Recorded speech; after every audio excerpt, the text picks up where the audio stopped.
What's up, you guys? Today I'm going to talk about Wuthering Waves and how it's almost the perfect game. After seeing what's in store for us, I'm really excited to play the new upcoming character, Disposable Income.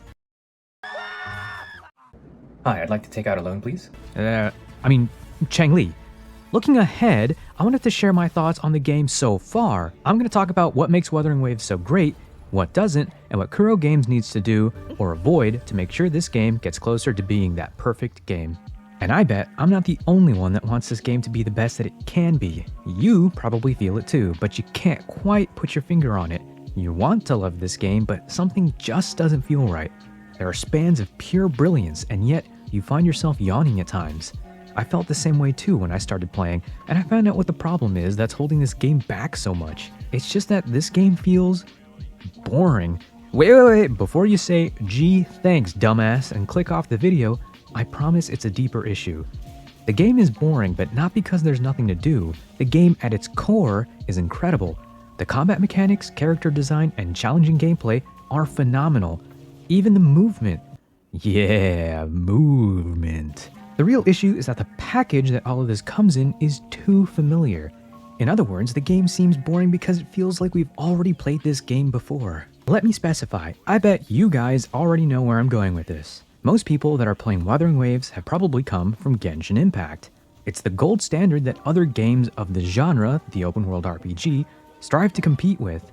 It's like how the gold standard to beat for FPS games is Call of Duty, cause Battlefield decided it didn't like competition. Genshin Impact made waves when it first came out. Sure, people called it a Breath of the Wild ripoff, with my favorite being the Breast of the Waifu, but Genshin went on to become a worldwide phenomenon. Genshin offered a story of an unknown protagonist from a different dimension, has the unexplainable power to wield different elements when most people can only use one, and instantly meet the upbeat good guys. And if this is starting to sound familiar, you're right, I was describing every isekai anime ever. You set off in an amazing open world completing quests, puzzles, opening chests, collecting Oculus, leading objects back to their home.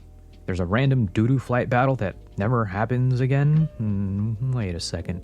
Now, I'm not saying that Genshin invented all of these things, but there are a ton of videos with side-by-side comparisons, and it's pretty obvious how close these games are. The thing is, Genshin did it best, and games always try to copy the success of the best-selling games in its genre.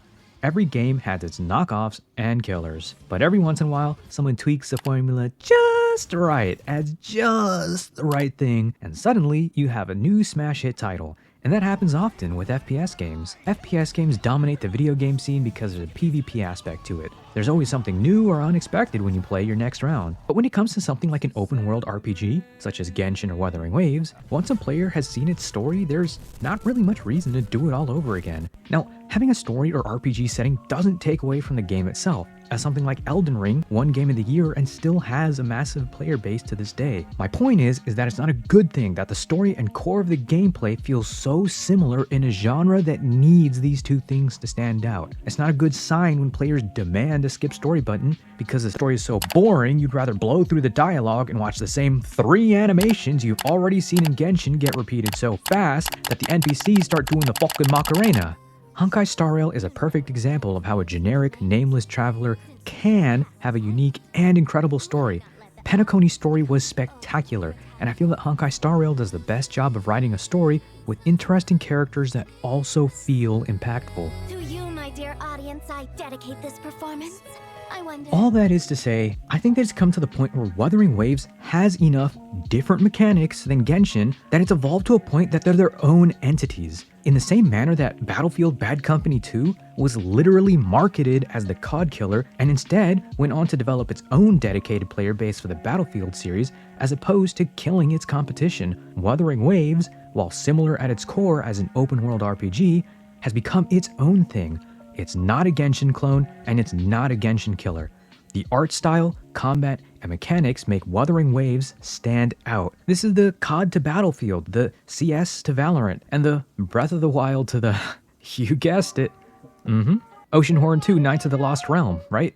When it comes to a game's popularity in the public's eye, It's no secret that the most popular games are FPS or PvP games. FPS games are also usually people's first games, so they're prone to a higher volume of new players. And the reason that I'm mentioning FPS games again and again is that when it comes to a genre like an RPG, the perceived player base isn't as large. That is to say, while it might seem like one game is killing the other, it's likely due to public perception.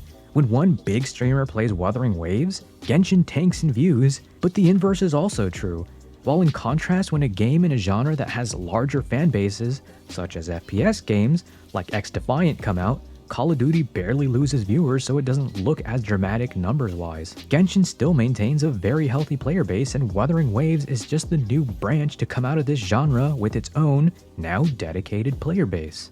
So what makes Wuthering Waves different? I think it's the most obvious part, but Wuthering Waves has an added depth to its combat that I feel Genshin should have added a long time ago. I've been harping on Genshin's combat since the release of Inazuma. Gameplay felt that it wasn't necessary to build characters other than the novelty of new characters.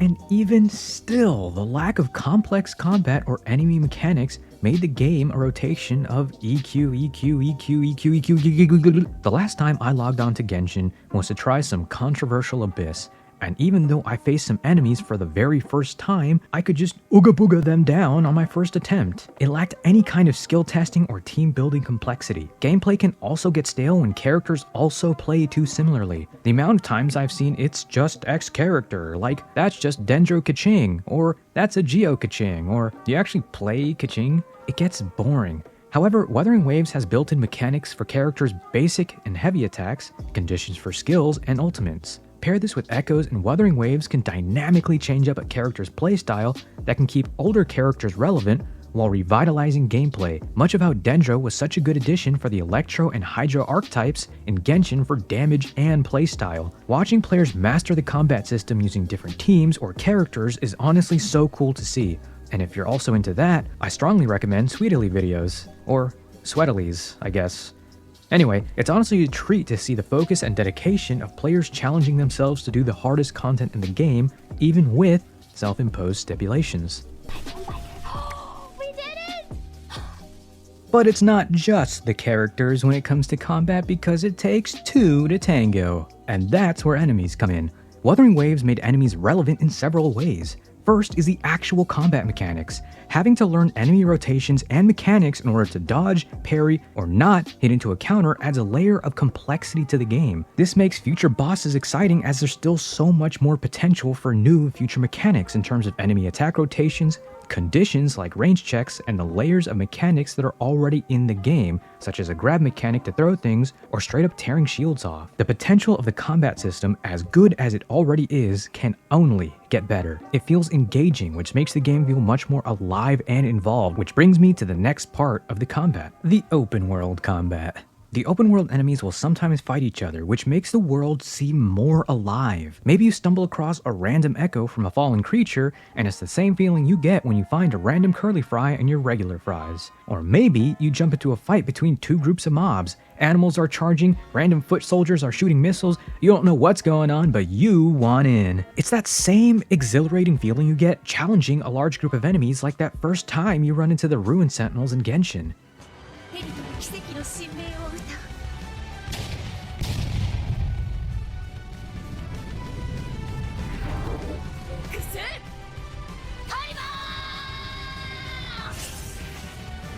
And it's rewarding to do so from the incentive of not just materials, but the possibility of getting rewarded with echoes. It makes jumping into combat much more interesting, but there's also the enemies themselves. The enemies have certain mechanics that make something as simple as ooga booga booga not as easy. Some enemies have resistances, some have immunities, while others require dodging when parrying isn't really an option due to certain moves or character abilities. Enemies having these built-in mechanics challenges the player to learn their rotations, as the bosses get more difficult due to added movesets or conditions when fighting. It's no longer just a measurement of how much damage you can do in one hit. While seeing big numbers is cool and all while maxing out your characters, there's not much of a point if enemies aren't equally as challenging. I'm gonna say that again.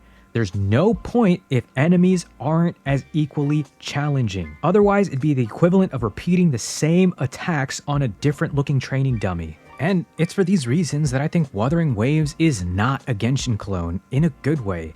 And that's not even a bad thing on Genshin's part. Yes, there are some mechanics in a couple of enemies in Genshin, but Genshin's focus is to be appealing to all kinds of players, including those more casual to the game. Something that's also given Genshin an advantage is how polished it is. It's easier to navigate and understand things such as effects and menus and directions, which makes it easier to get into. Sometimes adding too many extra features or text can make something too complicated, and then you begin to question why you got it. It's the fine line and philosophy of IKEA furniture. If the added layers of complexity don't appeal to people, why would they hop over to a new game that is virtually the same in almost every other aspect? It took months and years to grind to where they're at now. In this case, if it's just for the story, then it would be easier to just make a new account on Genshin. And that brings me to the things that are keeping Wuthering Waves from becoming better than it is. Wuthering Waves isn't Genshin, and that's what they're not taking advantage of. While a lot of people feel that it's a Genshin clone, and it's very hard to overlook all the similarities in most aspects, right down to the story and overworld gameplay elements, it's also likely that Kuro Games isn't trying to be Genshin, but at the end of the day, it just feels too similar. The story sucks, the open world elements are copy-paste, and I think one of the most criminal things is that the music is boring. Genshin hands down has some of the best soundtracks out there, and if you disagree, you've obviously never heard Moon in One's Cup.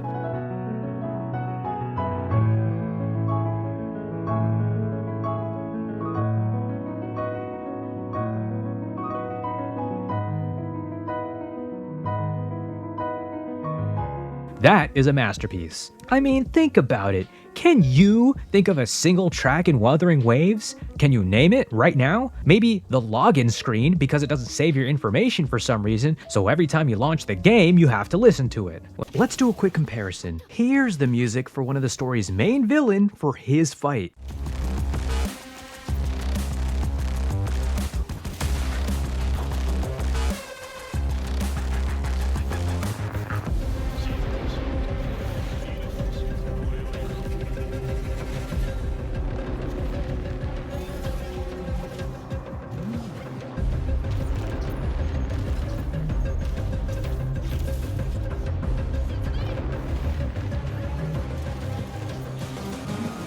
Great. Now a different song with the same clip, this one from Punishing Grey Raven, which is also made by Kuro Games.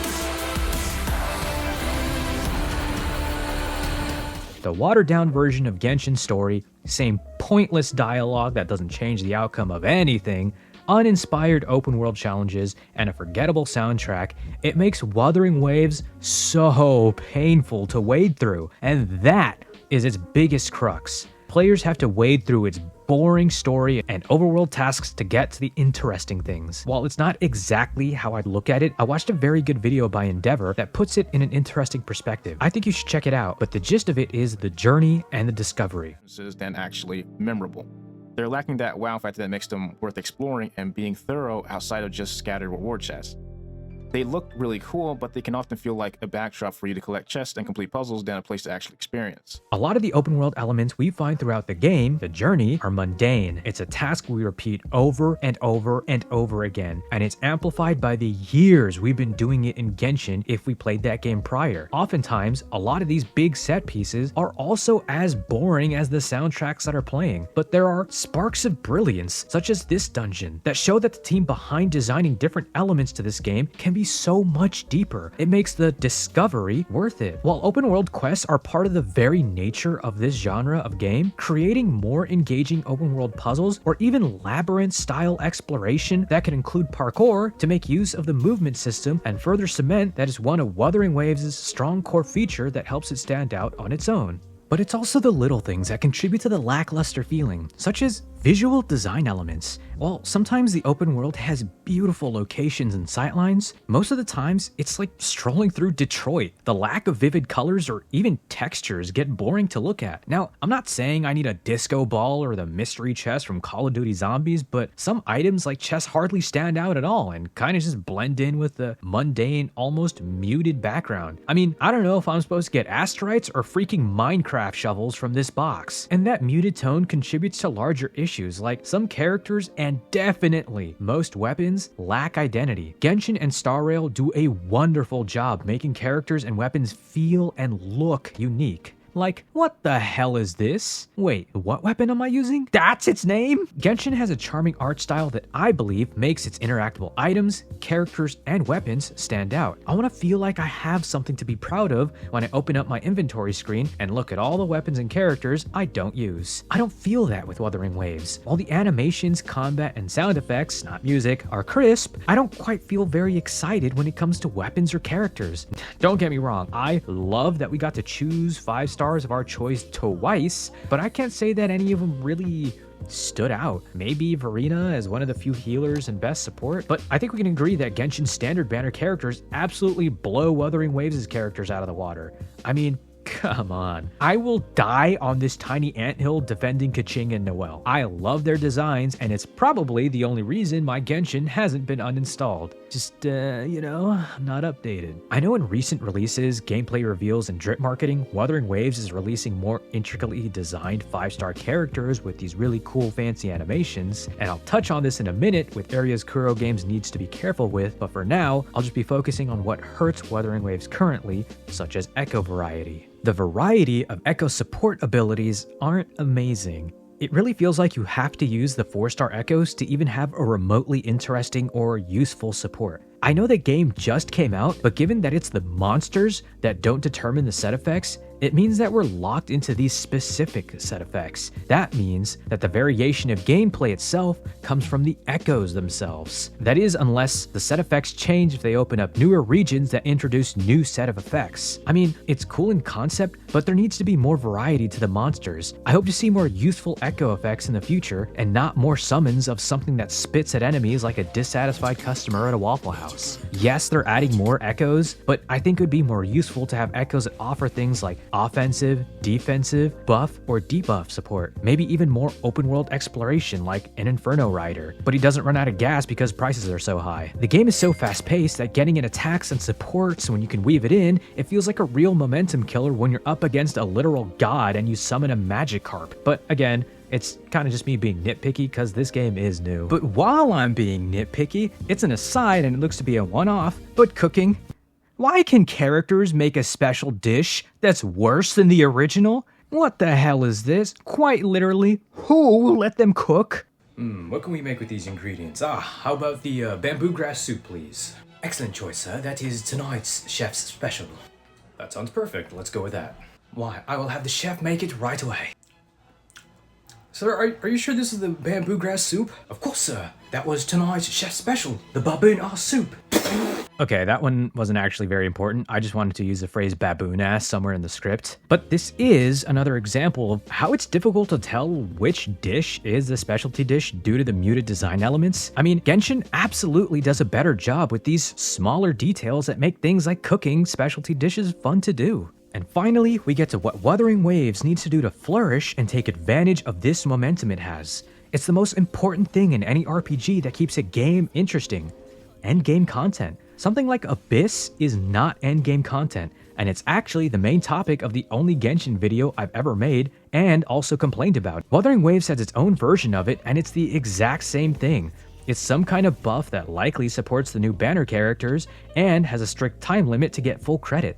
Placing this time limit is bad. This does not mean endgame content so much as it is a DPS check. How fast can you kill something? How perfect are your rolls on your equipment? You don't need to eat this month, do you? Wuthering Waves needs to focus on its more other interesting challenging content like the roguelike mode and the holograms. Not only are these interesting, but the time limit isn't punishing. It focuses more on a player's skills and understanding of mechanics, which is endgame content. While some DPS may be required to kill a boss, it's not the focus. It would also be interesting to have challenging content that players can team up on and take on, like stronger overworld monsters, like a mini raid boss.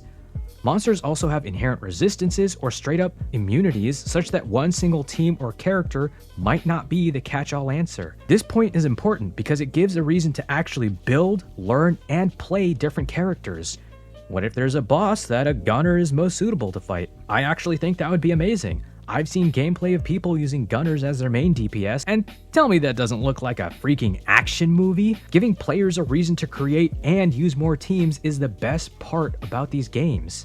Teams of 3 are different and interesting, as the smaller teams can make it so later when Wuthering Waves has more total playable characters, content requiring 3 teams can be an engaging way to get players to experiment with team building as well as learn new characters and rotations. While 3 teams seems like a lot at first, something like Genshin and Star Rail in comparison only has 2, but that's with 4 characters. 3 teams of 3 really only means you need 1 more character, and let's be honest, most of us definitely have a character or 2 to spare after more characters are eventually released. Though speaking of characters, Kuro games should also focus on avoiding power creeping characters too quickly. Power creep is inevitable in any game. Making characters that perform too similarly or underperform wouldn't, as bad as it sounds, sell. So the best thing to do is make a stronger, flashier version of characters. I think Wuthering Waves has enough mechanics such that it can still be balanced in a manner that characters can make sacrifices such as damage for speed, distance for lack of parry abilities, slower attack speeds for increased break damage, or increased damage against a shield broken enemy in exchange for on-field time. This is an example of innovating on mechanics that already exist in the game, just like Star Rail does. There are strong characters that are powerful for different reasons, whether it's pure single target AoE, follow-up attack, dot damage, weakness break, all of which contribute to the most powerful, the wallet break. Another reason to avoid power creep, aside from the obvious, is that currently Wuthering Waves lacks a way of reliably earning more pulls, such as leveling new characters, weekly or alternative sources, items in between leveling outside of the 5-level intervals, and even that doesn't give you premium currency all the time. This means that the characters that we do decide to pull on matter a lot more. If people are afraid of their characters getting power crept within the next couple of patches, people pull less, which means less reason to get more characters. With a combination of echoes and different support roles, they can change the way characters can play drastically. Kuro games can't waste this opportunity. Genshin hurt some of their gameplay design by not releasing something like different support characters that could do things like temporarily removing charge attack stamina consumption. It not only ruined some characters' playabilities, but totally removed the viability of an entire game mechanic. That is, unless you have a constellation which magically turns you top tier. I want to dedicate most of the section on actually her first constellation, which is a very useful one as it eliminates the stamina cost on your Hu Tao's charge attacks when you're inside of your elemental skill. Because of this, I believe Hu Tao's first constellation is one of the best ones in the game, just straight up. Adding characters, or in Wuthering Waves' case, echoes, into the game that can support these different playstyles will ensure a game's longevity as well as curb the rate at which characters get power crept. And any combat game's longevity relies on interesting combat. When having to farm for materials or echoes over and over again, having an engaging fight takes away the pain of doing something monotonous over and over again. It's like when you put Nutella on your boring morning waffles that you eat every day, and it makes you feel so alive. And when I say interesting combat, there's also the danger of what could ruin that engagement: animations. Now, bear with me here for a second. Something that makes this game stand out is the combat and potential for complex boss fights using mechanics such as parrying. However, something I noticed instantly when doing the trial for Jinyan, or even the roguelike mode, is that sometimes there are so many attacks and animations happening all at once, it nullifies the need to time a parry attack. What I mean is, having characters that have moves that are so flashy it makes a feature like parrying, a core feature at that, moot, is a dangerous path. And I think a really good example of this is Zhongli's shield in Genshin. Having strong characters is fine, but you need to balance their utility. I think that having a handful of characters that again can trade attack speed for damage might actually make that fun, but having a character that can ooga booga anything down is bad design. Don't do it. It's also a double-edged sword in that regard, because sometimes the screen can get filled up with so much shit that even the player won't know when to parry because neither you or the boss can see anything. You're wide open. Random bullshit. Go! What the scallop? Speaking of things that we don't want to see more of, it's bad story. That one's easy. Free layup, Kuro Games. Chop chop. And finally, let's get more shiny monsters. There's only a handful in the game right now, and it would be so cool to incentivize joining other players and hunting for shinies. And don't just stop at one per monster. Hide them at special locations. Make players actually hunt for shinies. Any reason to get people to play with friends or other players is only ever beneficial. Getting more custom skins is such a good implementation to the game. Just don't sell it to us. Anything but that. I don't want a $50 skin in the shop. What's next? A Wuthering Waves night market? The WuWa Nima? Numa? Shino Nima? But what Kuro Games has done with Wuthering Waves so far is nothing short of amazing, given the extremely competitive space that is the open world MMO. Its satisfying sound effects, exhilarating and dynamic combat, as well as its complexity and mechanics gives Wuthering Waves a solid foothold, as well as a potential to flourish. And even though the name Genshin came out of my mouth several times, Genshin is the gold standard in this genre, and I believe Wuthering Waves is different enough in ways that shouldn't necessarily be compared as the demise of the other. Wuthering Waves is a really freaking good game at its core, but I believe that in order for it to become as close to perfect as possible, it needs to embrace the fact that it is not a Genshin clone or a Genshin Killer. Wuthering Waves needs to take their identity and establish themselves as the new standard in this branch of open world RPGs and run with it, as the other games in different genres have done before. And I think that Kuro Games is doing a wonderful job of taking in player feedback, which is exactly what it needs to do to hold on to its player base. Wuthering Waves is like a really delicious apple, but the skin is just really old and ugly. You'll take a bite out of it despite its looks because you're starving for something new and think, ugh, I've had this before. But after chewing, you think, damn, this is one hell of an apple. That outer layer, that's the old stuff. That's the stuff we don't want to or care to see. Oh, hey, didn't see you there. So real quickly, I actually played through 1.1 and I mean, I'm finishing editing this video. I thought about not putting this video out because it's really late, and the reason it's late is because I get really discouraged sometimes. Some of the skits that I write, just when I watch them back, they don't seem really good, and it takes me a long time to like edit and shoot and think of skit and script and everything else. I think Kuro Games actually fixed a lot of the problems that I discussed in this video, and I think it's a good thing. I mean, it's amazing to see what they've done with player feedback, and it makes me think of what if the game kind of released in this state and they went from there, you know? Anyway, I just wanted to make note of that real quick because I know a lot of people probably didn't get to the end of the video at this point, and, you know, they probably typed their really mean comments and left, but, yeah, thanks for anyone that stuck around this far, and I just decided I put way too much time and effort into this to just not release the video, so, I mean, there are still relevant things that I've discussed in this video that Kuro Games can kind of touch on, but other than that, it's kind of just a fun video to watch. Alright, well, back to the video.